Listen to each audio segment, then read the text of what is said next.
Middle of the country, but not middle of the road opinions. It's the podcast dedicated to sports in the air capital of the world. I'm going to Wichita. Wichita, Kansas, and beyond. With Tommy Castor and Blake Cripps. This is Keeper of the Games. Some may say that we are wildly unqualified. Some may say that we are only mildly entertaining. I say we are exactly where we are supposed to be. We are talking football in the state of Kansas. But the games last weekend are not what we are going to be leading with today, believe it or not. Another big story happened. We'll get to all of it here on the Keeper of the Games podcast, the biggest, the best, and the baddest, talking sports in and around and of interest to Wichita, Kansas. My name is Blake Cripps, joined once again by Tommy Castor. If the video this week, which you can get on Facebook.com/KeeperOfTheGames or on YouTube, if it's a little bit choppy this week, if the editing doesn't seem very smooth, we are getting borne down on by what is approaching severe thunderstorm status here in Wichita tonight. I can see the lightning and the thunder. So, Tommy, obviously, we're hoping that we can get this in because, quite frankly, we've got a lot to talk about. We're going to try to squeeze it into an hour, but there is so much to cover from last week. I'm not sure that we can. Well, and I'll be honest, I'm on baby duty tonight. My wife and my in-laws went to the wind surge game this evening, which I don't know what the weather is going to look like for them at the game downtown. But because of that, I'm on baby duty. So we got to keep it under an hour because I've got a bottle I've got to give here in just a little bit. So let's zoom through these topics today. We will try. We will try to do that. This is episode number 77 of the Keeper of the Games podcast. The audio is still available almost everywhere. Cogsports.com for the website. Cogpod.podomatic.com, the best place to get the podcast each and every week, but it's on Stitcher and iHeartRadio, Spotify, and so many other of your favorite podcast platforms, and you can always follow us on Twitter at CogPod if you would like to react. The Chiefs hang tough, Kansas State's not pretty but gets the job done, and KU makes it interesting, but we begin today with Big 12 expansion. It is official. 4 new teams coming in time for the 2023 season. Brigham Young, Central Florida, Cincinnati, and Houston entering in time. 4 name brand programs, Tommy, that have national recognition. Of course, the biggest national brand is BYU, a national championship to its name in football. And that, of course, is the major decision, the major point of interest when you're bringing teams in to a new conference in 2021. Central Florida, Cincinnati, Houston, they have all been in and around the New Year's 6 games over the last 10 years. Houston and Cincy have had extremely nationally relevant basketball programs. Cincy has been one of the power teams in the American. They were a big-time program with big-name recognition under Bob Huggins in the 1990s. Houston, of course, far removed from its former power under Phi Slamma Jamma with really only blips of success, but now under Kelvin Sampson, they're coming off a Final Four, and they've made 3 straight NCAA tournaments. So, Tommy, in terms of the Big 12 expansion, the 4 teams that they got, they're losing 2 big ones, 2 brands that just cannot be replaced with any school that wants to actually leave, in my opinion. We'll get to, what the future will be for the Big 12 in a moment. But I think that this is about the best case scenario for the Big 12. Is this the best case scenario for each of the individual Big 12 schools? Of course not. This conference will not be as good as either of the previous iterations of the Big 12. But is it better than the next best conference? And I think that it is. It's absolutely, undoubtedly, the worst Power 5 conference. The Pac-12 is not, frankly, that strong right now. Look at that half-empty stadium that USC was playing in. So the Pac-12 power is not nearly what it was maybe 5, 10, 15 years ago. If it would be a group of 7 conference, group of 6, whatever, it would obviously be far and away the most powerful group of 7 conference by a long margin. The side of the line that this conference ends up being judged on and falls upon, the worst Power 5 or the best group of 6, I think is going to determine a lot as to the long-term viability of this league. Now that it is official, what are your thoughts on the Big 12 with these 4 new schools? You say best case scenario.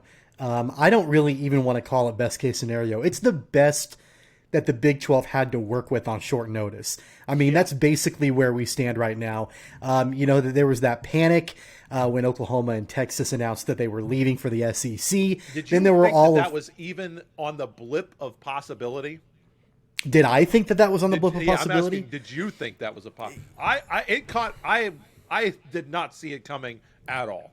I didn't either, but I also thought that it wasn't real until it was. Like, I kind of thought, okay, this is just smoke. This is, the Oklahoma and Texas trying to squeeze more money, out of the TV networks or the Big 12 or whatever the case may be. So I really didn't think that it was a legitimate thing until it ended up being a legitimate thing. And, here we are. So, the Big 12 obviously panicked. The member schools panicked. Depending on what school it was, probably depended on the level of panic that they actually had. Understandably so. Sure, absolutely. And I guess that what the Big 12 was trying to do as a conference, as a whole, is protect its own backside, which I don't blame Bob Bowlesby for doing that. No. His job was on the line. The Big 12 conference as a whole, I mean, everybody was talking about the demise of the Big 12 with Oklahoma and Texas leaving. Is the Big 12 as good now as it was a few weeks ago? Absolutely not. There is no way. It doesn't matter how you gauge it. BYU, Houston, Cincinnati, and UCF do not replace Oklahoma and Texas. There's no other way around it. I will say the one gauge that I think that you could argue the new Big 12 could be better is it might be overall a better men's basketball league. Texas has been pretty good. They made the NCAA tournament. They beat Kansas. And Oklahoma has had some really good teams. But you look at what they bring in. BYU has been a national tournament team. Central Florida, okay, you're not getting much on the basketball court with them. But Cincinnati and Houston, they have been damn good teams in the American. And football-wise, let's be honest, you're really only losing Oklahoma. Texas has been, they're going to the Alamo Bowl. Like, how hard is that to replace? These schools replace that. So from a competition standpoint, I think you can argue that the Big 12 might be slightly ahead. Does that really matter compared to the other stuff, the marketing, the name brand recognition? I would say no, it probably does not. No, not at all. And, even if Houston or Cincinnati or any of these schools, they were a national championship, men's basketball program, at the end of the day, that doesn't replace the revenue that Oklahoma and Texas were bringing to the table for the Big 12. It doesn't matter what the credentials are from these other schools. You're not replacing Oklahoma and Texas. The only way that I think the Big 12 could have scored a coup and at least been able to say, all right, hey, we have replaced Oklahoma and Texas with, someone at equal stature, would be if somehow they had gotten Notre Dame to join the Big 12, that was never going to happen. So this was the best that the Big 12 could do on short notice to make it look like, okay, hey, we weren't caught completely with our pants down around our ankles. Like, we were able to come up with a solution. It may be piecemeal. We may have patchworked it together, but here we are.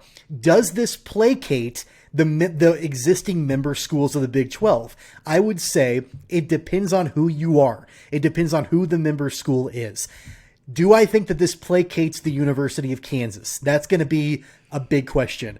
I don't think that it does. That's my next topic, actually, Tommy, because Travis Goff, you heard a lot of the other athletic directors talking, and a lot of them seemed to be very positive. They were, everybody did their generic, stupid, oh, welcome to the Big 12, and, with no creativity and marketing and whatever, because they have to do that, and I get it. But you read the comments, and he was not exactly jumping for joy at this. And I know that there was some criticism on the internet saying, because he said basically KU is going to do what's best for KU. And I know there have been people that have said, KU has been one of the big problems for the conference in terms of football for about 10 years. And pretty much all of the issues have been because KU did it to themselves. So who is KU to come and say, oh, this conference isn't good enough when KU hasn't been doing anything to help the conference, at least in football, for, since 2009, basically. It would have been nice, I think, if you're a Big 12 member and certainly a new school, to have all the athletic directors say, all right, we're feeling this. We feel good. We're united. Let's move forward. Let's make this happen. We can be a Power 5 conference. I don't know what that means for the new schools coming in. I don't know what that means for the other 7 Big 8 schools, but I did kind of get that feeling that Goff he definitely thought it was better than the alternative for right now, but not totally on board with the new Big 12. I still think ultimately Kansas will not remain in the Big 12. Now, is that going to happen in the next 24 to 48 hours? Probably not. Is it going to happen in the next, coming weeks or months? Who knows? It's probably a down the road thing, I would think, but I still don't think that Kansas is fully comfortable with remaining in the Big 12 without Oklahoma and Texas. And you know what? That criticism of Travis Goff, okay, cool. A lot of it's probably coming from Manhattan, which it is what it is. But at the end of the day, Kansas has to do what's best for them in the same way that Kansas State has to do what's best for them, which I don't know if you saw this or not, but the athletic director for Kansas State, Gene Taylor, said just recently that he doesn't see the Big 12 losing much revenue with losing Oklahoma and Texas, which I'm not sure what balance sheet he's looking at, but clearly that's not going to be the case. But really they can give their statements of unity, but you better believe the remaining schools have at least kicked the tires on what other options may be. Travis Goff may have been a little bit more forward about it, or maybe a little bit less inviting about the idea of this revamped Big 12, but you better believe that every other member school has at least thought about what an exit plan would look like for them. And you know what? They may still want to exercise that exit plan depending on who the school is and what the options on the table are. I said this last week on the show, the last time we were talking about this, that all of these member schools, they are all going to be supportive of the conference they are in until a better deal for them comes along. They are only as loyal as they need to be as it benefits them. And when it no longer benefits them to the level that they think it should, remember, these athletic directors have to report to chancellors and presidents and board of regents. And of course, they've got all of these donors that they have to please. I mean, it's just not an athletic department decision. This is an overall institutional decision. And there's a lot of money, a lot of revenue attached to it. They're going to, give their rah-rah, go Big 12. And that's cool until it stops benefiting them. And then you better believe they're going to look to cover their own backsides in the same way that Oklahoma and Texas did. So here's the thing that I have to throw a little cold water on KU fans, because I think that I believe if you asked any Kansas State fan in their heart of hearts, or any Texas Tech fan, or any Oklahoma State fan, they would say, you know what, we'd rather be in the Pac-12. I think if you asked any West Virginia fan, say, we'd rather be in the ACC. And I think if you asked any Cyclone or Jayhawk fan, they'd say, we'd rather be in the Big Ten. Here's the thing, Tommy, and I know you said that, we don't know what's going to happen in the next 24, 48 hours, which is true, or the next week or next year or in 5 years. Here's the thing.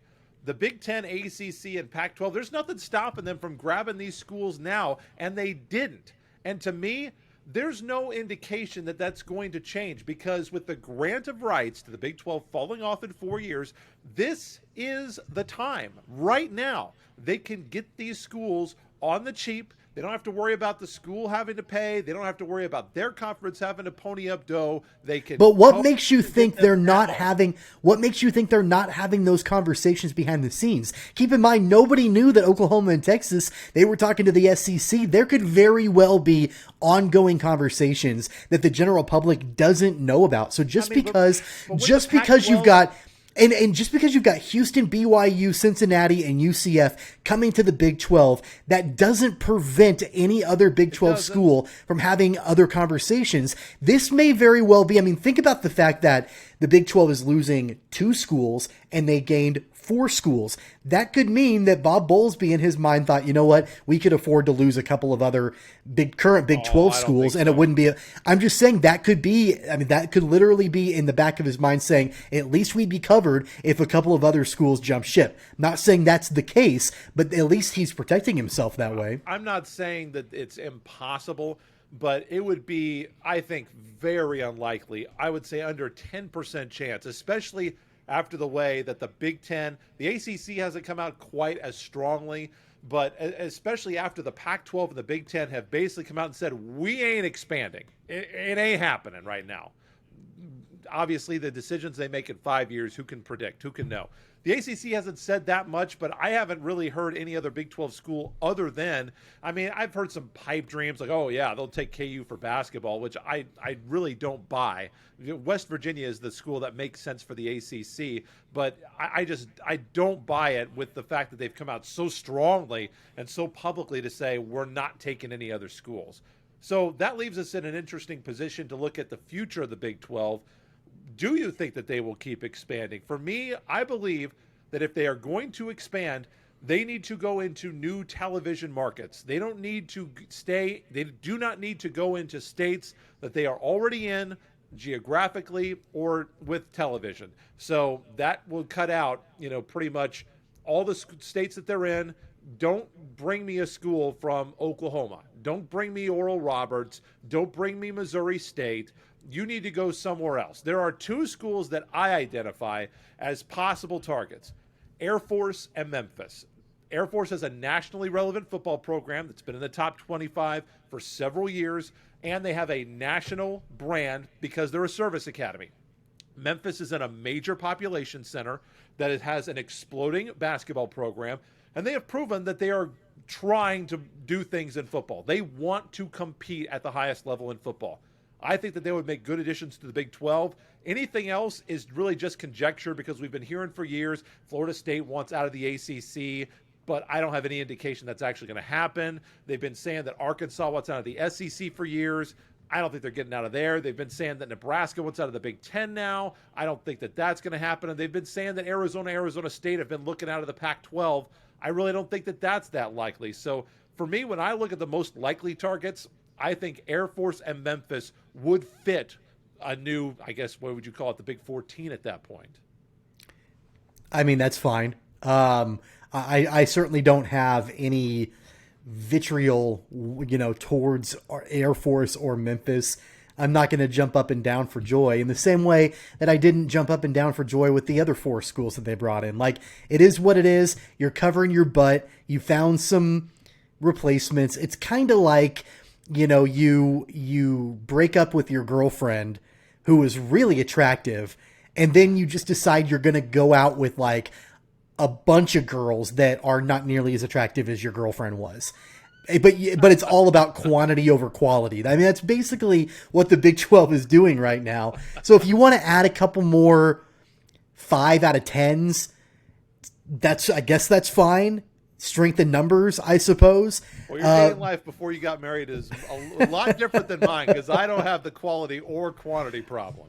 Well, some people are just blessed with that, I suppose. Yeah, not this guy. Yeah, so, I mean, okay, cool. If Air Force and Memphis end up joining the Big 12, that's awesome. Again, it doesn't prohibit any other Big 12 school. It doesn't preclude anybody from having any other conversations with any other conferences.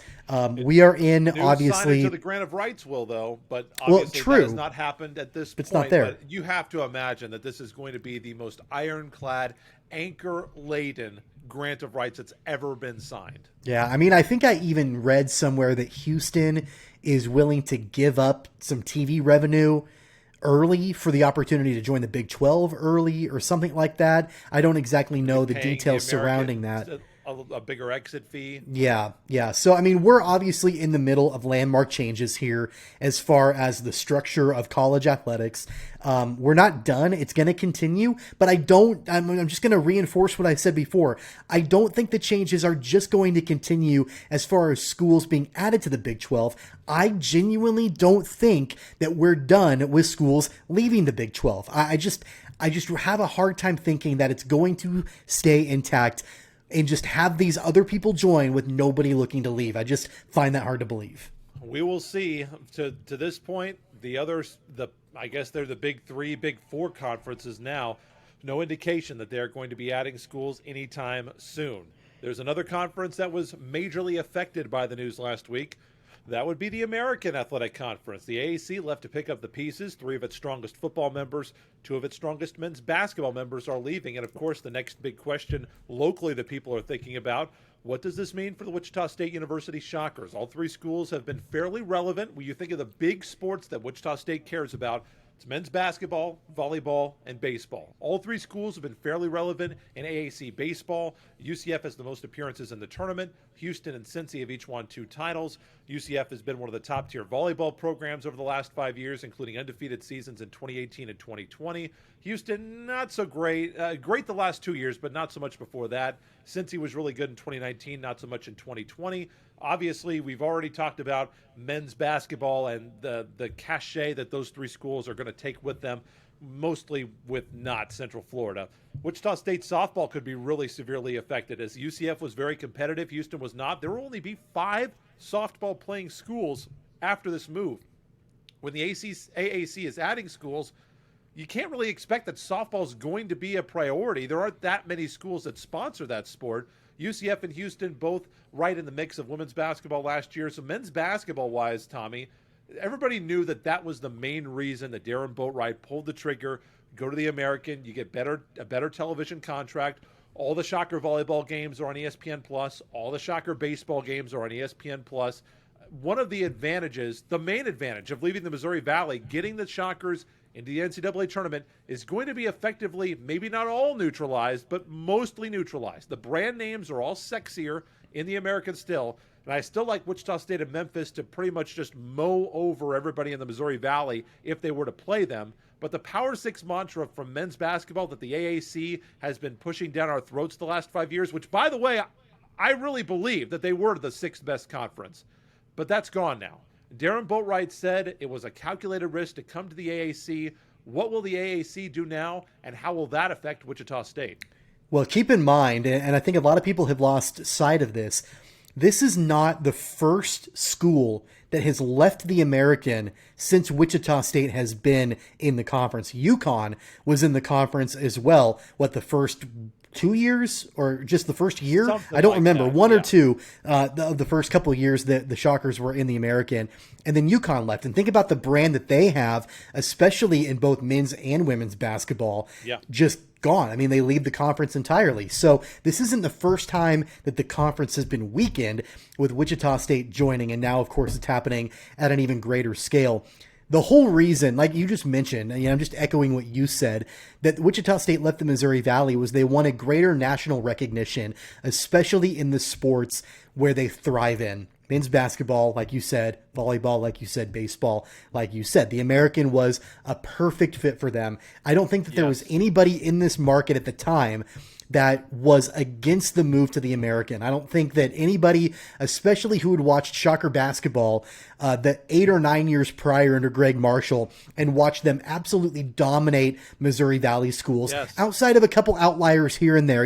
Northern Iowa had a good couple seasons, and there were a couple other schools that were pretty strong too every once in a while. But for the most part, it was the Shockers dominating, and just I think the big story was the year that Wichita State went undefeated, and the fact that they didn't have hardly any competition in the Missouri Valley to go up against, and I think it ended up hurting the Shockers in the long run. So that obviously precipitated the move to the American Conference, but now they're in a position as to where, what do you do moving forward? Do you stick around in the American? I mean, does this start to make Wichita State think maybe there's a better landing spot for us as well? And if there's all this seismic shift in college sports, maybe we need to look at a better place to land also. The challenge for Wichita State is obviously going to be they don't have football. And that's always been the big challenge for them when they're looking for, what they want to do. And it worked okay in the Missouri Valley.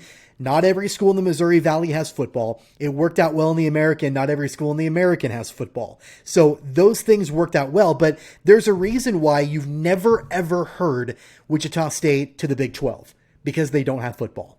That's the bottom line. That's the biggest reason why you've never heard the rumor of Wichita State going to the Big 12. Geographically, it works.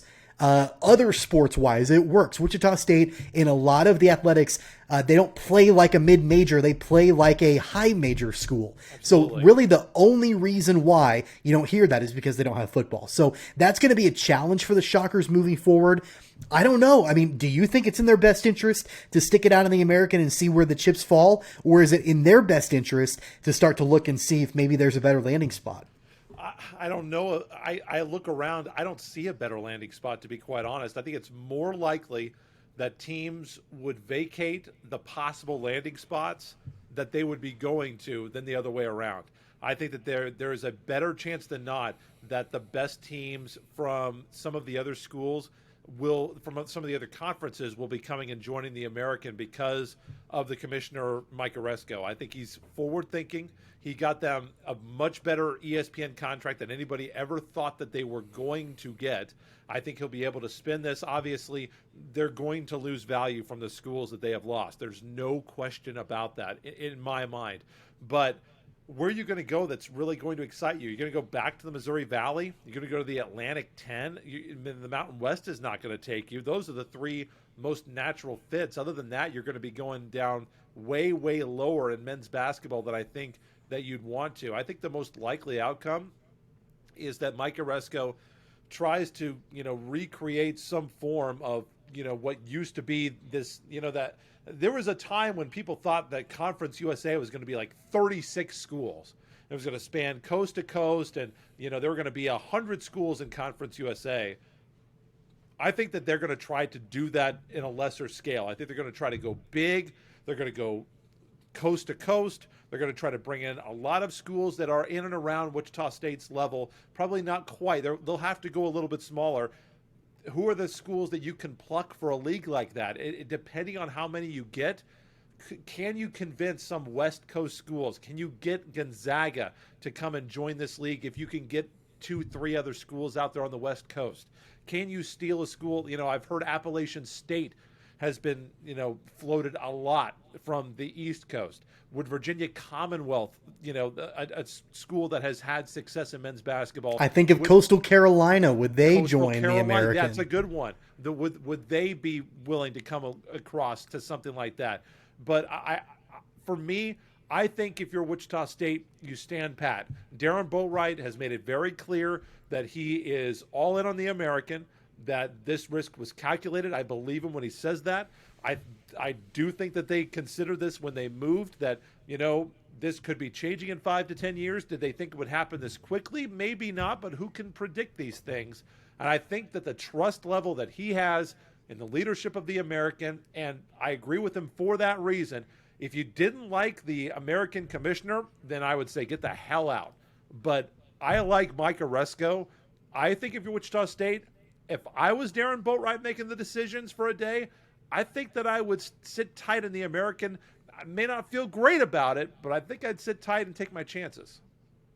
Yeah, I mean, there's going to be some decisions to make, and ultimately they're in a conference that historically has thrived. Now, obviously, you're losing several of the stronger members of that conference. So, I do think it would be in the best interest of the American to try to go after, some other schools that maybe, you always think about football, but maybe there are some schools that are strong in other sports. I mean, you mentioned Gonzaga. Would Villanova, would they leave the Big East and go to the American? Could you have a merger with another conference? Could you merge with the Big East? The American Big East. I don't know. I mean, I'm just throwing some things out there. There are some options. It would be really crazy if the two conferences that divorced would then come back together. Right. That would be wild. Yeah. You never know. I mean, that could potentially crazier things have happened. And, it's all about this, right? Yep, exactly. Two conferences get together and they say, we can make more money together. It'll probably happen, right? What about the Missouri Valley and the American? You look at the brands and they're just not as strong brands. I mean, Drake, Bradley, Evansville. Okay, cool. Like, the only school in the Missouri Valley that I think has even had national exposure over the last few years has been Loyola Chicago. And they've only been in the conference for a couple of years, and that's only because of, what's her name, Sister Jean, and the NCAA tournament. So I just don't think SIU has had some good football years and some good basketball years, I just don't think you're gaining a whole lot by bringing them in. But, who knows? We'll see what happens. I think it would be, going to the Missouri Valley, I think it would definitely be an L for Wichita State fans. Yeah. I think that they felt like they were being elevated. I agree with that feeling, when they left to the American. I feel like going back would feel like a real down or a real step I could see Creighton jumping ship and going to the American. I mean, they've proven that they've left conferences before. They left the Missouri Valley before Wichita State did, and they're a good basketball brand. I'm just thinking of some of these other Big East schools, like maybe that aren't happy. I don't know. Where's the Big East in terms of? We never talk about the Big East. Where's the Big East in terms of payout? What do they make? I don't know. It's a good question. I mean, obviously they're basketball schools. You're looking at Georgetown and Xavier and other schools like that. So I don't know. It'd be interesting to see what would happen there. Yeah, not having because they've got a good television deal because they've got some games on CBS, they've got some games on Fox. So they have a really, really good. I don't think you can argue that the television package the Big East has is worse than the American. I think it's better than the American. Sure. Than the American Conference. Is that enough? Obviously, the dollar amount is the most important thing. Anyway, we will see how this plays out for the American Conference, probably going to be over the next 1 to 2 years. Could be a very busy summer for Commissioner Oresco as he looks to put the pieces back together in the AAC. Moving on to the gridiron, the Kansas City Chiefs hung tough. It didn't look pretty for a lot of the game. They trailed for 53 minutes of the game, but somehow Patrick Mahomes stayed perfect. Chiefs were down 15-3, but they come back.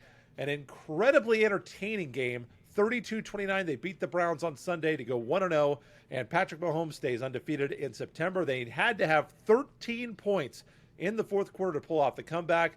Patrick Mahomes was splendid as usual, 337 yards, 3 touchdowns, no interceptions. The rushing game was a slog, 73 yards on 23 carries, averaging less than 3.5 yards per carry. But Tyreek Hill went absolutely nuts, 11 catches, 197, 75 yards on 1 touchdown, 11 catches on 15 targets, 16th time in his career over 100 yards in the regular season. And Travis Kelce had 2 touchdowns, 6 catches on 7 targets. But defensively in the first half, the Chiefs didn't just look vulnerable, they looked helpless at times. But Chris Jones flipped the switch in the second half, 3 tackles, 2 sacks, a quarterback hurry. They didn't force, after not forcing a Browns punt in the first half, the Chiefs' defense was maybe one of the big reasons in the fourth quarter that Kansas City won that game. So much to digest, Tommy, from the terrible defense to start to the defensive plays they made in the second half to a couple of red zone cough-ups by the offense in the first half. But overall, Patrick Mahomes was great. What's the number one takeaway that you had from a 1-0 start to the season for the Chiefs? Well, I'll tell you, for at least the first half, I thought that Bob Sutton was down there coaching the defense again. It was like bad deja vu. It was rough. It was really bad. I felt like I was watching the defense from a couple of years ago. And I think a lot of that comes down to the fact that they were missing Tyrann Mathieu, he's the defensive captain. He's the coach out on the field, defensively for the team. He wasn't there. He wasn't playing. Frank Clark was out too. That certainly didn't help things, but defensively it was just not good. And, Baker Mayfield, I was really impressed with him. He got pretty much whatever he wanted for most of the game. Yeah, if you look at his box score, he didn't have any touchdowns thrown. He threw that costly pick at the end of the game that sealed it for the Chiefs. But when they needed him to move the ball down the field, he did. And he did. The secondary just didn't have any answers. I mean, they were not able to cover guys like Jarvis Landry and, the other receivers. And Odell Beckham Jr. didn't even play for the Browns. The receivers carved up the Chiefs secondary throughout that game. And that was something that you and I had talked about a couple of weeks ago in our Chiefs preview, or even last week in our Chiefs preview, just about what the secondary was going to look like for Kansas City. L'Jarius Darius Sneed had looked really good at times last season. He was beat quite a bit in week 1 against the Browns.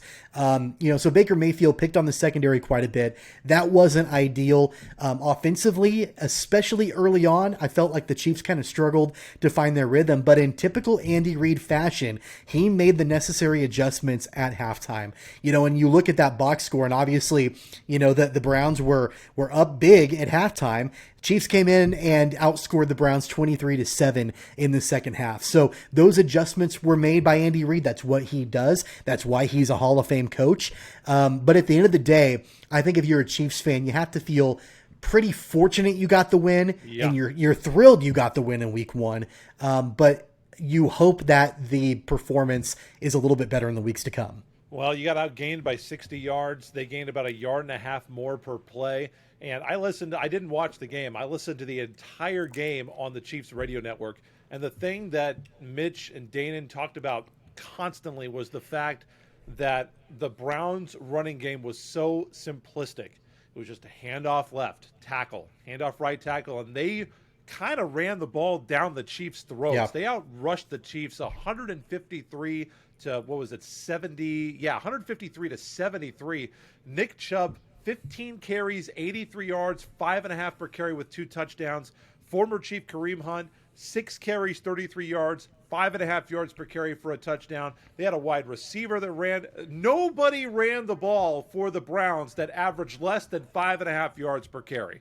They pretty much got everything that they wanted to get on the ground the entire game, and the Chiefs had no response for the ground game whatsoever. So I think that's really concerning. How much is Tyrann Mathieu going to help that? He's in the game not for his run-stopping ability. And I'm not saying he's one of those, defensive players, because he will come up and play the run. He's not one of those guys that's too scared or is too good or too big to come up and play the run. But that's not what he's there for. He is there to cover in the secondary and to provide the on-field leadership to scout the offense and get guys in the right position. That's why he's out there. I don't know how much he can fix the running defense on his own, but one thing that I saw on Twitter a lot, Tommy, and one thing that I feel, the Chiefs have spent all this money on the offensive side of the ball. I think they need to make like Teddy and Rounders need to pay that man his money, because we saw what the Chiefs defense looks like without Tyrann Mathieu. You have locked up the big, huge, critical, important pieces on the offense. I want to lock up the big, huge, critical, important piece on the defense, and that's Tyrann Mathieu. Well, and look, if a guy like Frank Clark is not going to get on the field for you due to his off-the-field issues, and you have all of this money tied up in him, you got to try to find a way to recoup that money and start paying some other people. And I like Frank Clark, and I think that, especially during that Super Bowl run a couple of seasons ago, he showed why he was the guy. Big time. And, he embraced being in Kansas City. Last season, he was good, but I don't think that it was worth the huge contract. But you've got all this money tied up in him, but yet you haven't paid Tyrann Mathieu, and you missed him for sure in week 1. Then there are other elements that, you talk about the run defense and the secondary and like other things like that defensively. Maybe it's worth looking at, especially, I don't know what the long-term deal is with Frank Clark this season. I don't know if he's going to get on the field, if they're going to be able to get the off-the-field issues resolved, or if there's a suspension coming or what that looks like. But you can't be in limbo, and you got to figure out a way to shore some things up, especially on the defensive line.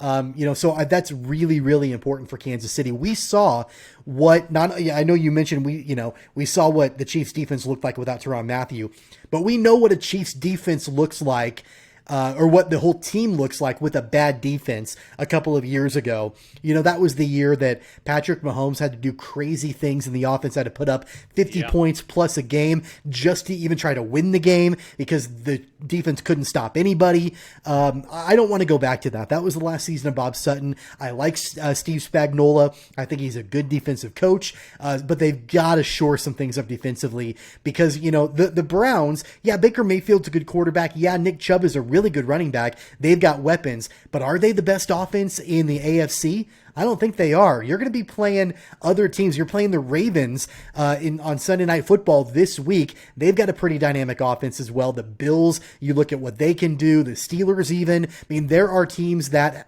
can put points up on the board in your conference. You need a defense who can stop them. Yeah, I don't disagree with that. And you look at some of the wide receivers, and you could just tell, I could tell listening on the radio, there were guys that were just open. David Njoku, Jarvis Landry, Anthony Schwartz. And, these are not the top tier receivers that the Chiefs are going to have to cover on a week-to-week basis playing in the AFC. There are going to be much, much, much bigger tests coming up, I think, for Kansas City. So Chiefs are 1-0. On to Sunday Night Football. What's one thing you're thinking about as the Chiefs get set to face a very interesting quarterback in Lamar Jackson, a quarterback obviously a couple of years ago that people had kind of pegged to be maybe the Robert Griffin III as he could have been, dynamically changing the game, and obviously coming off this kind of a season that he was not expecting, maybe a half step backwards last year, did not progress in the way that he wanted to, running or throwing the football. What do you expect to see out of this Chiefs and Ravens game coming up on Sunday Night Football on the National Broadcasting Company?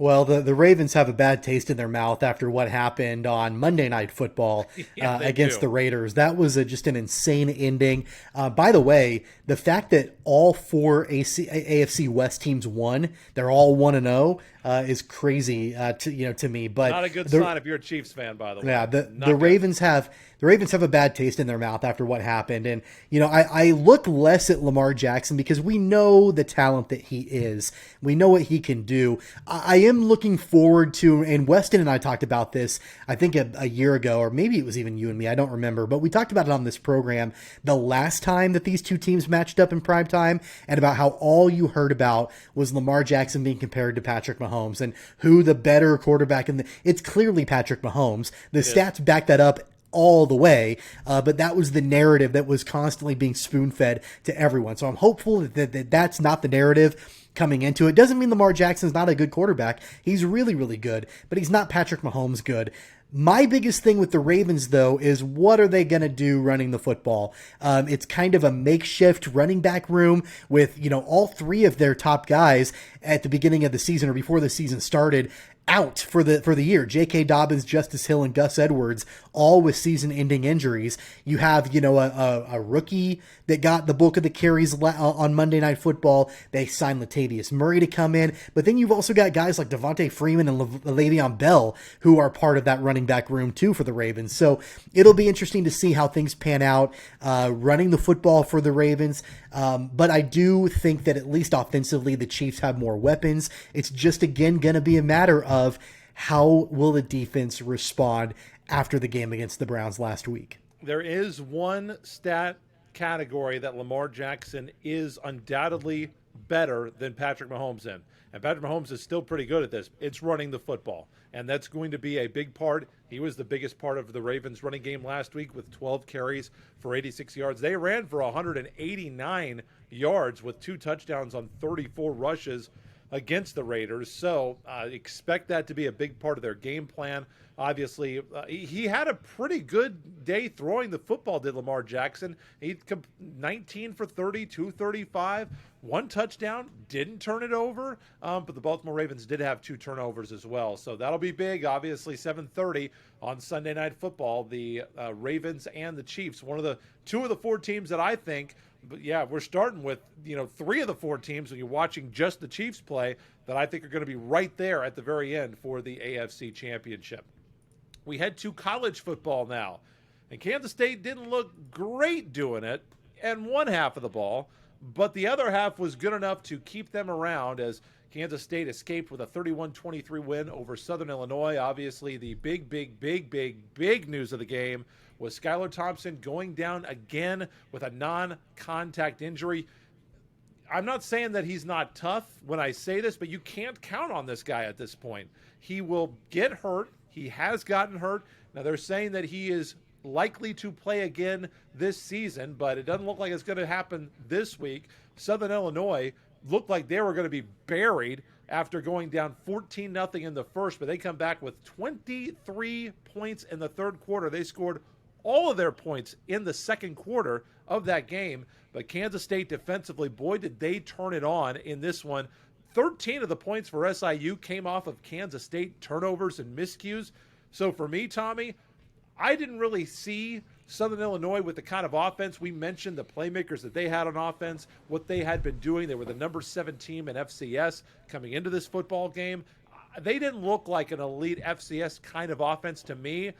The question that will have to be answered in the next few weeks is that because SIU was just not that good, or is that because the Kansas State defense really is that good? Because they made the SIU offense, when they had to actually work for the possession and come down the field when they didn't get the freebie points, they made SIU's offense look pretty rudimentary, pretty ordinary. I think that's a credit to the Kansas State defense. They really made the Salukis work for their points and did not really give up any. It shut them out in the second half. That's why Kansas State won this game. Yeah, the Kansas State defense is legitimate. We talked about it last week on the program, the way they shut down Stanford, the way that they did. The fact that Southern Illinois made it a game was directly related to not only the miscues, but Skylar Thompson going down and leaving that game. That took the wind right out of the sails of Kansas State, and it allowed SIU to get right back in the game before Coach Kleiman was able to rally the troops and get the victory. But, you know, if you watch that game, you could hear a pin drop inside Bill Snyder Family Stadium. It was not the refill, the Bill big weekend that they were hoping for. No, yeah, and you feel terrible for Skylar Thompson. You do. You know, he bleeds purple.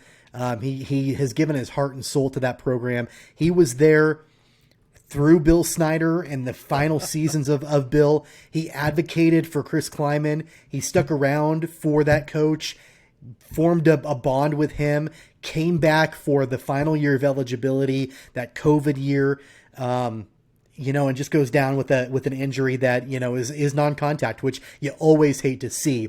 And I also feel bad for Will Howard because it's pretty clear that he's not the favored choice under center for the Wildcats. I mean, and he shouldn't be. You know, he's still young. He's still growing into that role, but it's not like there was this healthy quarterback competition. There wasn't last year, and there's not this year. It was literally, we want Skylar Thompson, but we can't have him. So Will Howard, you're gonna have to fill in. You're gonna have to be the guy, and that's not an enviable position for Will Howard.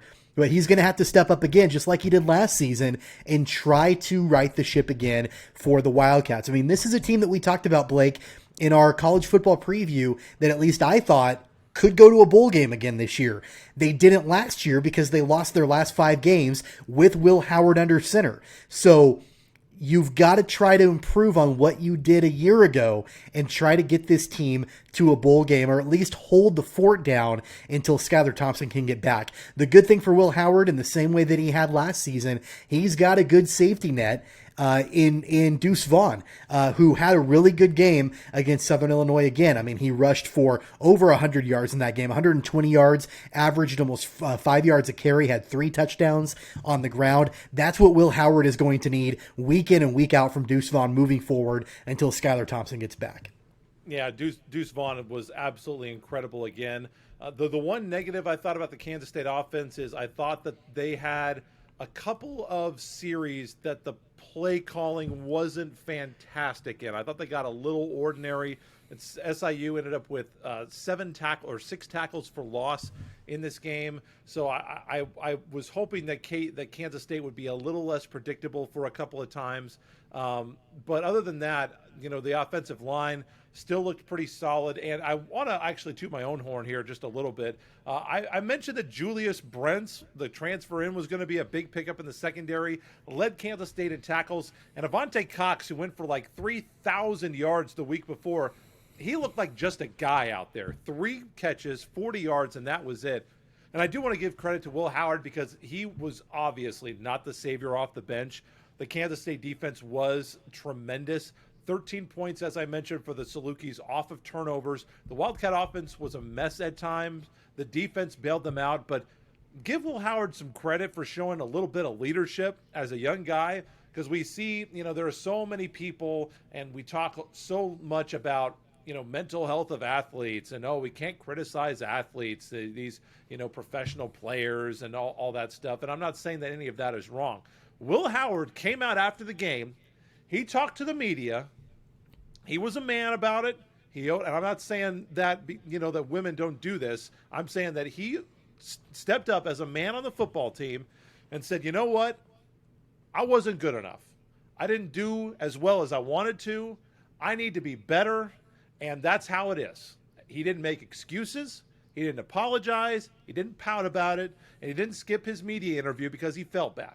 He came out, he owned up, and he talked to the media, and he said that I got to get better. So for me, Will Howard didn't play good, 8 of 17, bad interception, 76 yards, didn't do that great on the ground, but I have respect for Will Howard. And with a full week of practice, let's see if he can improve more this season in this situation than he did last year. But I respect the hell out of Will Howard for coming out. He faced the music. He faced the criticism. He knows that he's not the guy that Kansas State wants to see out there, the fans or the coaches. And he came out and represented the university with class anyway. Will Howard, I respect you. Yeah, he did that last year too. Yes, he did. To mixed results. And, so again, yeah, like while he's not the guy, the ideal guy that Kansas State fans or coaches would want under center right now for the Wildcats, you want your 6th-year senior there. While he's not the guy, he does have some experience in filling in. He's done it in the past. Hopefully he'll have a better outcome this year than he did last year. Without a doubt. And coming up next will be the Wolfpack of Nevada coming up. And that is, believe it or not, do you remember, Tommy, when all these games used to kick off at 1 o'clock? We had 1 o'clock afternoon. We got a 1 o'clock in the afternoon kickoff at Bill Snyder Memorial Stadium coming up on Saturday. Hey, by the way, before we move on, I do want to mention, we talked about the K-State defense. They're going to have a tough test with the Nevada quarterback, Carson Strong. He's one of the top elite quarterbacks in the country playing for the Wolfpack. And so he's had a great career thus far for Nevada. And so it's going to be another tough test for the Kansas State defense. We'll see if they're up for it. Well, you mentioned that. I was about to get to Nevada. They're 2-0. They beat California to start the year. Again, going back to our Big 12, Pac-12 conversation. Pac-12, are you really that good? They dropped 49 on Idaho State last week. They're coming in. They're playing Boise State. They are playing Hawaii. They've got a they're playing Air Force as part of their schedule this year. So they have a very, very interesting schedule in the non-con. Then obviously the Mountain West has a lot of respect built up from previous years in football. 1 p.m. kickoff on Saturday at Bill Snyder Family Stadium. The Cats and the Wolfpack, 1 o'clock on ESPN+. We wrap up with our last segment of the show. KU making it interesting, but not quite enough juice to get it done. Tommy, KU actually appeared to be competitive with the number 17 team in the country in the first half of this game. KU led 9-7. They did give up 21 unanswered points in the second quarter. Jason Bean got KU a late drive in the first half within 2 scores. At the half, the offensive defense could not sustain in the third quarter, and it was a romp in the second half for Coastal Carolina, 49-22 last Friday night. Plenty of negative to discuss, Tommy, but Jason Bean, the first KU quarterback to run for over 100 yards in 19 years, your hero and mine, Bill Whittemore, believe it or not. God bless you, number 4.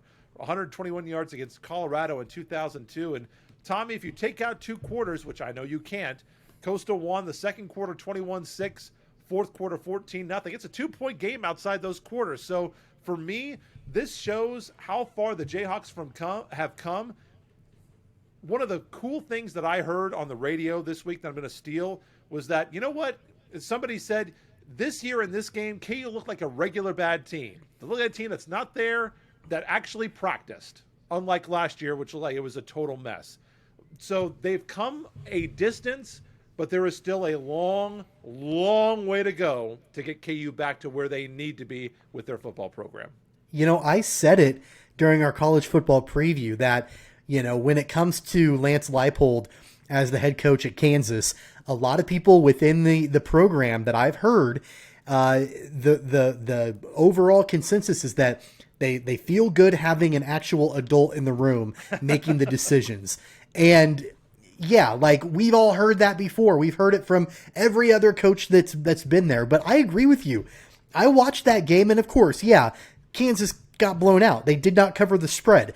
But at the end of the day, it actually looked like a competent football team at times. And I know the bar is set so low, but we're now looking at, okay, like let's look at little victories here, like little things that we can do. Like, yeah, there were some miscues. There were some penalties that were dumb. It wasn't a perfectly clean game by any stretch of the imagination. But, especially like I look at Jason Bean at quarterback, and I see probably the most talented KU quarterback in the last several years under center. He's a dual threat quarterback. I watch him. He did, but I watch his poise for the most part, and I watch his athleticism, and I think, man, like this is a substantial upgrade from who we've had. Thomas McVitie. Come on, are you kidding me?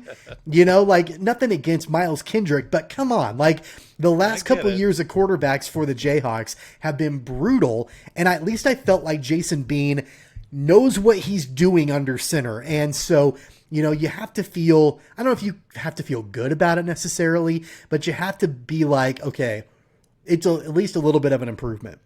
For sure. He ran for 13 times. He gained 118 yards. Remember, the sacks in college football count against your rushing total. So he did lose that yardage on the sacks, but he ended up 13 for 102, 2 touchdowns, had a 46-yard run in this game. 12 for 23 through the air, 189 yards passing. The yardages, really, when you look at them team to team, Tommy, not that dissimilar. Coastal had about 1 yard more per carry. They were better per catch than Kansas, but the difference was really third down. KU went 7 for 15. They were 0 for 5 on fourth down, and KU only stopped them 1 out of 9 times on third down. KU is not going to upset anybody if they don't figure out that down better than they did. I feel like in the running game, Velton Gardner averaged 3.9 yards per carry. Devin Neal averaged 6 yards per carry. I'd like to see Velton Gardner get a few more snaps. I feel like there are times he has a burst. He's got great breakaway speed in the middle, running in between the tackles. He's very, very shifty. Had an 18-yard run in that game. I would like to see Velton Gardner maybe featured a little bit more than they have. Jason Bean, he's got real speed. He's really fast once he gets on the outside. I don't know how shifty it is. And also, by the way, if I see him, carrying the football out like this one more time, like this far away from his body, I'm going to have a heart attack, seriously. But other than that, he's got real speed. He's not built real big, though. And, he's going to have to learn how to get down when we're playing against these big defenses that are coming up. But I think I'd like to see a little bit more variety in the running game with Velton Gardner getting a few more touches in the backfield. Yeah, I don't disagree with that at all. And, we talked about it in our preview that really where you're going to see Kansas struggle the most are on the offensive and defensive lines. They just don't have the dogs like, the bigger schools have or the better schools have. But I thought that, all things considered, they hung decently well with the number 17 team in America. And it gives me a little bit of hope about the Big 12. Are they going to win any Big 12 games? Probably not.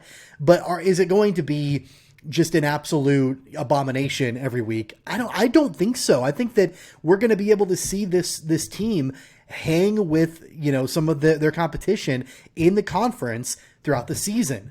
And I think that that's the kind of progress that you want to be looking at. That's the kind of progress that you need to be seeing in year one of a new era. And then as long as that progress continues in year 2 and beyond, I'm okay with that. Here's the true test, Tommy. Have they improved enough for you to reactivate ESPN Plus to actually watch these games? No. Not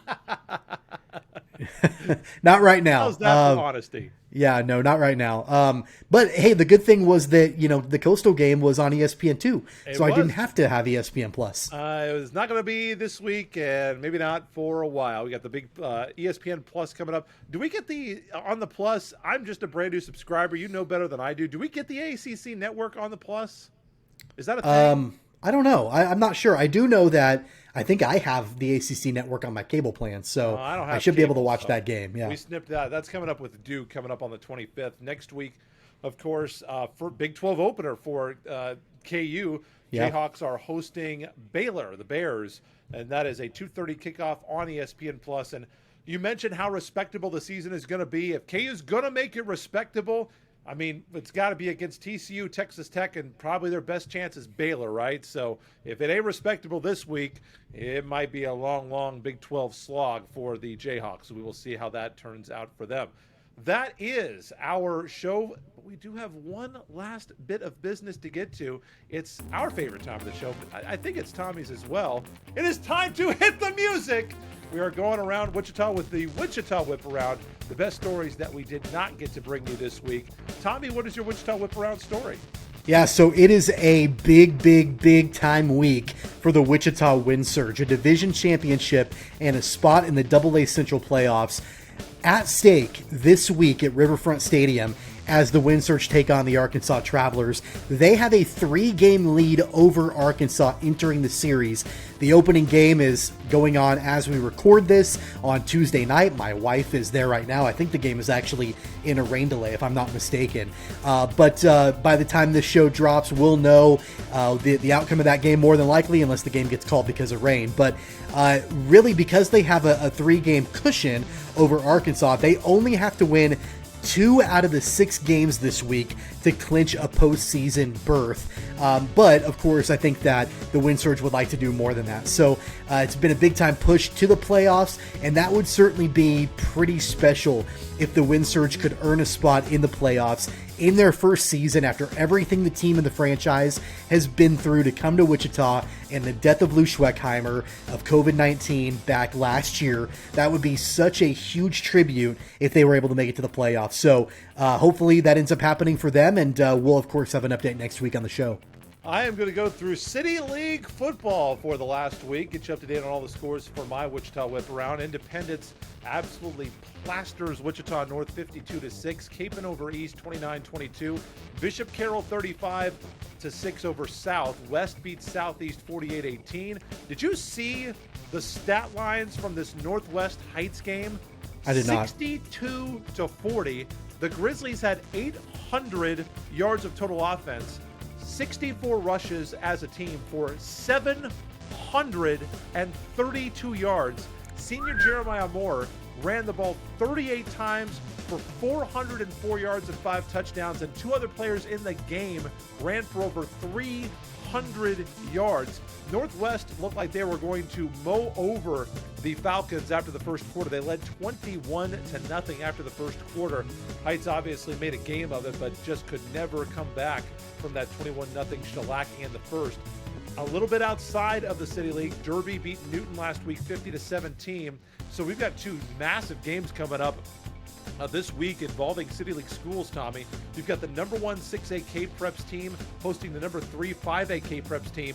It's Derby hosting Bishop Carroll on Friday. That's the Kansas Vipe number 1 Wichita large ranked school versus number 2. And then a little lower down the dial on the Wichita large rankings, you've got number 4 Wichita Northwest taking on number 5 Capon this week. So those are 2 huge games in the City League coming up. I'm not sure which one you should go to if you've got a ticket, but both of them should be really outstanding football games next week. We'll finally see, will this be the year that Bishop Carroll finally gets off the schneid and knocks off the Panthers?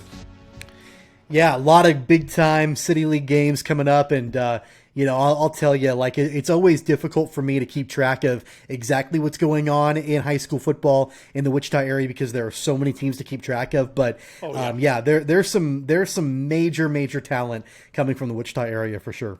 The Holy War rivals lead the City League right now, both at 2-0. Then West is 1-0. You've got Northwest and Southeast at 1-1. Heights, East, North, South still looking for their first wins in the City League.